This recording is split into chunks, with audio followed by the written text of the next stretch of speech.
Good morning students. आज हम बात करने वाले हैं चैप्टर 1 में विद्युत आवेश की।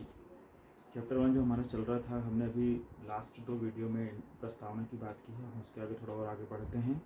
तो इस 12वीं क्लास के अध्याय 1 विद्युत आवेश तथा क्षेत्र में हम आगे बढ़ते हैं और विद्युत आवेश की बारे में बात करते हैं। विद्युत आवेश होता क्या है, पहले वो समझते हैं। तो विद्युत आवेश एक भौतिक राशि है। विद्युत आवेश क्या है? एक भौतिक राशि है जिससे अर्जित कर लेने पर कोई पदार्थ विद्युतमय या आवेशित हो जाता है। जिससे अर्जित कर लेने पर कोई पदार्थ हो जाता है विद्युतमय या आवेशित हो जाता है और विद्युतीय गुण का प्रदर्शन करता है। ये विद्युत आवेश की परिभाषा है, हम इसको समझते हैं। विद्युत आवेश एक भौतिक राशि का मतलब होता है जिसका मापन संभव है। हमने 11वीं क्लास में पढ़ा था। दूसरी चीज़ इसमें क्या लिखा है? जिसे अर्जित कर लेने पर कोई पदार्थ विद्युतीय आवेशित हो जाता है। आवेशित हो जाने का मतलब ये होता है कि उसमें आवेश आ गया। अभी हमने कल पढ़ा था जिसमें हमने ये देखा कि कंघी को सूखे बालों पर रगड़ने पर वो कागज़ के छोटे टुकड़ों को अपनी ओर आकर्षित करने लगती है। इसका मतलब ये होता है कि कंघी जो है वो कागज़ के टुकड़ों पर आकर्षण बल लगा रही है। ये जो आकर्षण बल है ये क्या है? तो ये आकर्षण बल जो है विद्युतीय गुण है। क्या है? ये विद्युतीय गुण है। और जो कंघी है इसमें जब आवेश आ चुके हैं तो वो कैसी हो गई है? विद्युतमय हो गई है या क्या हो गई है? आवेशित हो गई है। अब जब हम आगे बढ़ते हैं तो हम जो 10th क्लास में धारा का फार्मूला पढ़ते हैं, I बराबर Q अपॉन टी होती है। टी होता है I बराबर Q अपॉन टी का मतलब होता है आवेश प्रवाह की दर को धारा कहते हैं। अब I बराबर Q अपॉन टी को हम थोड़ा सा सॉल्व करते हैं तो हमें मिलता है Q बराबर I इंटू टी, मतलब आवेश बराबर धारा गुणित समय। ये हमें एक फार्मूला मिलता है और यही क्या है?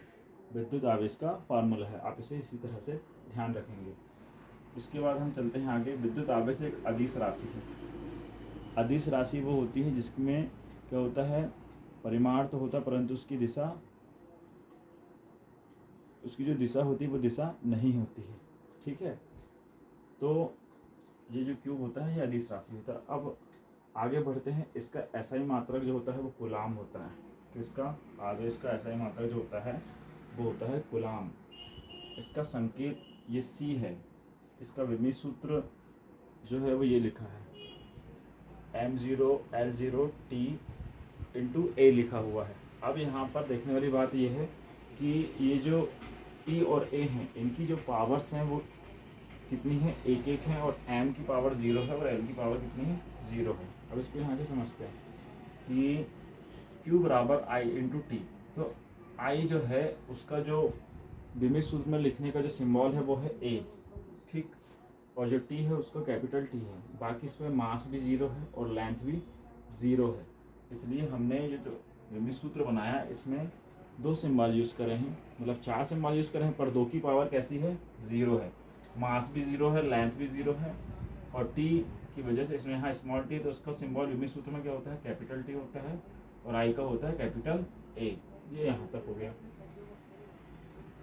तो आगे बढ़ते हैं, नोट की बात करते हैं। नोट में यदि किसी वस्तु में आवेश विराम अवस्था में है तो उन्हें स्थिर आवेश कहा जाता है। यदि किसी वस्तु में आवेश विराम अवस्था में है तो उन्हें स्थिर आवेश कहा जाता है। अब हमने कल जब हमने पढ़े थे तो कंघी में जो आवेश आए थे, अब कंघी कैसी वस्तु है? कंघी होती है प्लास्टिक की। प्लास्टिक में जो आवेश आए थे वो उससे फ्लो नहीं कर रहे थे। क्यों? क्योंकि जो कंघी है वो क्या है? कैसी है कंघी? कंघी जो होती है वो कुचालक वस्तु है, विद्युत रोधी है। अब उसकी सरफेस में जो आवेश आते हैं, वो बह नहीं सकते। वो बह इसलिए नहीं सकते क्योंकि वो कैसी है? विद्युत रोधी या कुचालक है। यदि वो चालक होती तो उसमें से आवेश फ्लो करते हैं, मगर वो कैसी है? कुचालक है। तो उनके ऊपर जो आवेश हैं, कंघी के ऊपर जो आवेश हैं वो कैसे आवेश हैं? स्थिर आवेश हैं। और हमारी ये जो चैप्टर है ये स्थिर वैद्युतिकी के अंतर्गत आता है। तो हम इसमें स्थिर आवेशों का अध्ययन करते हैं, ऐसे आवेश जो किसी ऑब्जेक्ट पर स्थिर होते हैं। अब आगे बढ़ते हैं थोड़ा सा और इसमें क्वेश्चन बता दूँ मैं। बोर्ड के क्वेश्चनों में या कोई भी एग्ज़ाम में जब इसके क्वेश्चंस आता है, इसका जो डिस्क्रिप्टिव बोर्ड के पेपर में जो पेपर आता है तो उसमें हमें 2 नंबर में इतनी पूरी चीज़ें लिखना होती हैं, तब हमें 2 मार्क्स मिलते हैं। यदि आपसे पूछा जाता है विद्युत आवेश की परिभाषा क्या है, तब आप 12th स्टैंडर्ड में जब पढ़ते हैं तो 12th स्टैंडर्ड में आंसर लिखने का तरीका ये है कि आप उसमें परिभाषा लिखें, उसका फार्मूला लिखें, उसका विमित सूत्र लिखें, उसका SI मात्रक लिखें और वो कैसी राशि है, सदी से है यदि से। तो एक ये प्रॉपर वे है किसी भी छोटी से छोटी टॉपिक को डिफाइन करने के लिए कि हमें उसके आंसर में किन किन चीज़ों को शामिल करना है, तब हमें 2 मार्क्स पूरे मिलते हैं। ठीक है, तब हम इसमें यहाँ तक देखे हैं। अब इसमें एक चीज़ और बता दें कि आवेश जो विद्युत आवेश जो होता है वो अदिश राशि क्यों होता है। आवेश विद्युत आवेश जो है वो अदिश राशि इसलिए होता है क्योंकि इस फार्मूले को आप ध्यान से देखो, इसमें I × T है। I होता है क्या, विद्युत धारा होती है। विद्युत धारा क्या होती है, विद्युत धारा की कोई डायरेक्शन नहीं होती, वो भी एक अदिश राशि है। और जो समय होता है इसकी भी कोई दिशा नहीं होती, और इन दोनों का जो मल्टीप्लाई है वो भी कैसा आता है, एक अदिशी राशि होता है। इसलिए ये जो है Q जो है वो अदिश राशि है, तो इस चीज़ को भी ध्यान रखना है। तो थैंक यू बच्चों, आप इसमें आगे के वीडियो भी देखते रहें और चैनल को लाइक करें, सब्सक्राइब करें और अपने दोस्तों के साथ शेयर करें। Thank you.